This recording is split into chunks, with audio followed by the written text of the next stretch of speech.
આ છે યુકેશ રબારી, ગુજરાતનો સૌથી ખતરનાક સવાલ, નેતા અને ઝેનઝી.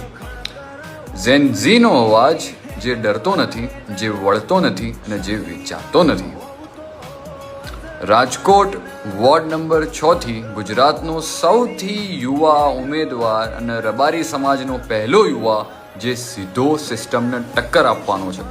76 વખત આંદોલન, 30 થી વધુ વખત અટકાયત, આને રોકવાનો પ્રયાસ થયો, પણ આ દરેક વખતે વધુ જોરથી પાછો આવ્યો. આ જનરેશન ચૂપ નથી રહેતી, આ જનરેશન પ્રશ્ન પૂછે છે અને જ્યારે અન્યાય થાય ત્યારે આ જનરેશન રસ્તા પર પણ ઉતરે છે. નીટની ફી હોય, નીટના પરીક્ષા ગોટાળા હોય, ડ્રગ્સનો મુદ્દો હોય, ત્યારે ઉકેશ હાજર હતો. ગુજરાત, તને ફરીથી જૂના ચહેરા જોઈએ છે કે આ વખતે નવો બળવો? આ મત છે એક યુવાન માટે નહીં,